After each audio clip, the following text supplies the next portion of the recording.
Hi kabraso! It's cooking time! So ngayon po is gagawa tayo ng healthy breakfast. Ito po yung avotoast.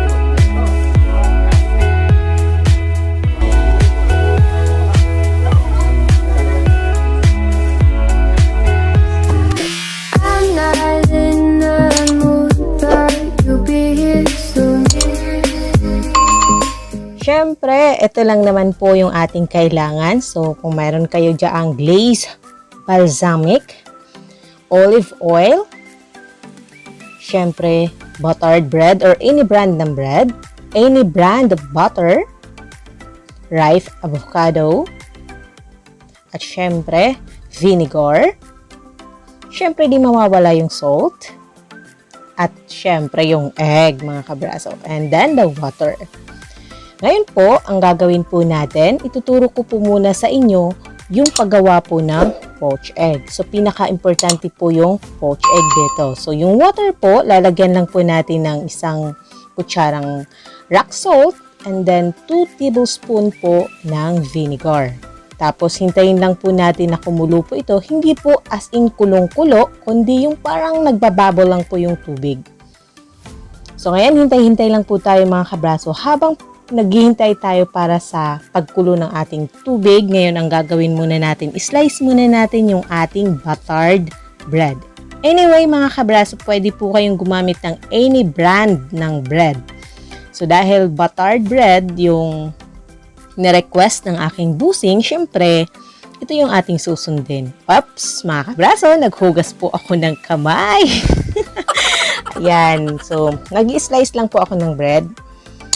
Naghugas po ako ng kamay, remember? Ayan. So, slice lang po natin. Hindi ganun kakapal at hindi rin po ganun kanipis yung slice natin ng ating bread. So, pwede po kahit anong bread. Maliliit mong puyaan or malalaki. Depende po sa gusto nyong tinapay na gamitin po para dito sa ating avotoast. So ngayon, kasi hinihintay pa naman natin yung pagkulo ng ating tubig, so syempre, lalagyan muna natin to ng butter. Any brand din po ng butter mga kabraso. And then, yan, lagyan lang natin. Tapos, ilalagay lang po natin siya sa oven toaster na siguraduhin din natin na toasted yung ating bread at hindi po sunog mga kabraso. Kasi syempre pag madami tayong ginagawa is nakakalimutan natin na may nakasalang tayo and then nakalimutan natin na sunog na. So dahil magkatabi lang naman yung aking gawaan ng lutuan, Tapos oven toaster, so syempre nakikita ko siya. Kaya pinagsabay ko po. Okay, lagyan lang natin. Ginamit ko po is salted na butter para hindi ko na kailangan maglagay ng salt. So, ayan. Lagay lang po natin. Okay. Tapos, kahit anong minuto ilagay natin. Kasi 5 minutes, depende po kasi yun sa init na ilalagay ninyo. So, basta importante lang po is yung bread ninyo is crispy. So, ayan mga kabraso, nakikita nyo, nagbabubble na po yung ating water. Hindi naman natin kailangan na as in sobrang kulong-kulo talaga siya kasi hindi naman po maganda pag nagpo-poach egg tayo na sobrang kulo. So, kailangan lang po natin ng ganyan lang is nagbababo lang po. Tapos, ayan yung ginagawa ko, pinapaikot-ikot ko siya bago ko ilagay yung itlog. Then yung itlog po pala is nilalagay ko muna siya sa bowl para mas tansyado ko yung paghulog ko o paglagay ko ng itlog dun sa water para hindi po sumabog. So, ayan nakikita niyo mga kabraso. So, ganyan na po siya. Habang hinihintay po natin na maluto yung ating egg, hindi naman totally lutong-luto. Ganyan na po yung ikot, dahan-dahan. So, kakanta po kayo neto ng Bayang Oras ng Sila naantok kayo. So, ayan nga po. Hintayin lang natin na medyo lumutang siya. Kasi pag lumutang siya, it means luto na po siya or pwede na siyang hanguin. Di naman po natin kailangan lutong-luto. So, ayan. Ganyan na lang po yung ikot ng ating tubig kasi pag pinaikot mo po yan ng malakas, malamang sasabog-sabog talaga yung itlog. So, ayun. Naghahanap ako ng aking pansandok. So, ito ang aking ginawa. So, ayan na mga kabraso. Kukunin muna natin siya. Tapos, sasalang pa tayo ng isa uli. Kasi dalawa silang nanghingi ng avtoast nila. So, dalawa din po yung gagawin ko. So, same lang po ng procedure ko kanina. So, ayan po yung gagawin natin. Ayan. Tapos, ikot po uli ng dahan-dahan. So, ayan. Pasensya na, may mga kumakahul-kahul talaga kabraso. Ayan. Dahan-dahan lang po ng ikot para yung egg white hindi po maghiwa-hiwalay. Kasi kahit nga po ganyan na masyadong marahan na nga po yung pag-ikot ko. Ayan. Ganon. Naghihiwa-hiwalay pa rin. Parang siya lang sa'yo, di ba? Pinaikot-ikot ka muna niya and then iniwan ka niya sa ere. Yay! Joke lang mga kabraso. So, ayan. So, ganyan lang po.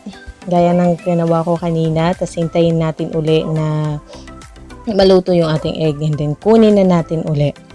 So, preparation na po tayo mga kabraso. Itong tubig po na nasa bowl, warm water siya. Nilagyan ko rin po siya ng salt. Tapos, ilalagay natin or huhugasan natin dyan. Parang isasawsaw lang natin yung ating egg para naman matanggal lang yung asim ng ating suka or amoy ng suka kanina. So, ayan. Tapos, sawsaw ko lang kabraso. Tapos, ibalik ko lang siya uli sa plate. Tapos, ganun uli dun sa isa. Nilagyan ko lang siya siguro ng half teaspoon ng salt. Tapos, minix ko muna para magkaroon ng lasa yung water. Para at least makuha pa rin po ng egg yung lasa ng asin kanina. So, ayan, hintayin lang po natin. And then, pwede nyong i-dry. Pwede kayong gumamit ng paper towel. Tapos, dito po, meron po akong frozen na ripe na avocado. Ginawa ko po is nilagay ko muna siya sa freezer para ma-stock ko siya. Hindi siya masira. Tapos, imamash lang po natin, mga kabraso. Medyo may katigasan ito. Itech. Charot ko. So, ayan. Hintayin lang po natin na mash lang po. Hindi hintayin. Ano ba? Okay, imamash lang po natin mga kabraso. Ayan. Para lumambot siya kasi medyo matigas pa po yung ice. Actually, hindi naman totally ice na talaga siya. Tapos, mag-a-add po tayo ng a pinch of salt. Pwede ka pong gumamit ng iodized salt. Yung ginamit ko is rock salt. Tapos, 1 tablespoon ng olive oil. Any brand din po ng olive oil. Tapos, maglalagay po tayo ng a pinch ng black pepper powder. Pampalasa lang po ito, pero depende po sa inyo kung gusto nyong ihalo na dito sa avocado yung inyong black pepper or mamaya doon sa top ng egg. Or else, pwede kayong mag-add doon sa top ng egg para mas maganda siya tingnan. Ayan, tapos na po tayo. And then yung ating bread, mga kabraso. Ayan, nakikita nyo po, tapos na. Crispy na siya. So, ngayon ang gagawin natin is kukuha lang po ako ng isang plate na yan. Separate, tas ilalagay ko lang dito yung isang bread. Per order to, charot lang. Per person kasi to. So, dahil dalawa sila, so dalawang tao din yung gagawin ko. So, dito sa bread, ilalagay ko lang yung ating mash na avocado. Ayaw kasi ng isa na mas madaming avocado, kaya ang gagawin ko is bawas-bawasan ko ng konti. Bawas-bawas ng konti. So, ayan. Yun, hintay-hintay lang tayo mga kabraso. So, ganyan lang. Dot-dot lang. So, ayun. So, dapat habang gumagawa kayo nito, masaya po kayo para yung inyong nagawang pagkain is masarap din po, syempre. So, sana mag-i-enjoy po kayo sa breakfast na to at sana magustuhan nyo po yung recipe na tinuturo ko po sa inyo ngayon. Then, ayan na nga po. So, ipapatong na po natin yung ating poached egg. Susme, itong poached egg na to. Ayan.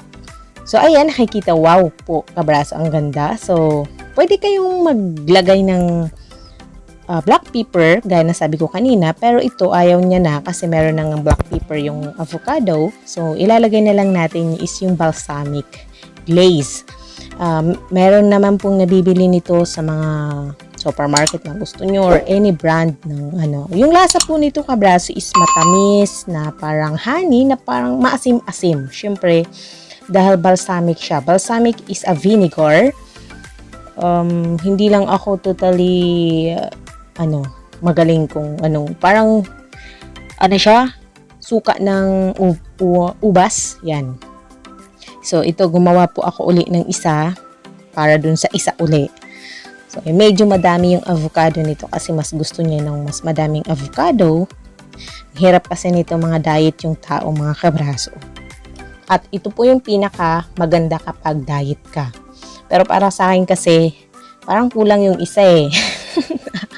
Joke. Ang takaw no? So, ayan. As ganun pa rin po yung gagawin ko. Yan. Pwede kayo gumamit ng ibang fruits. Any fruits na mas prepared kayo or mas gusto nyo. So, ganyan lang kabraso. Drizzle ko lang siya ng balsamic glaze. So, ayan. Okay. Pwede kayong gumawa ng mga sauce ninyo. Ayan. So, ayan. Wow. So, sana po. So, ayan na po yung hitsura niya. So, ito, pinost niya po ito sa kanyang Instagram. So, kinuha ko lang yung video. So, thank you for watching mga kabraso. Sana nag-enjoy kayo.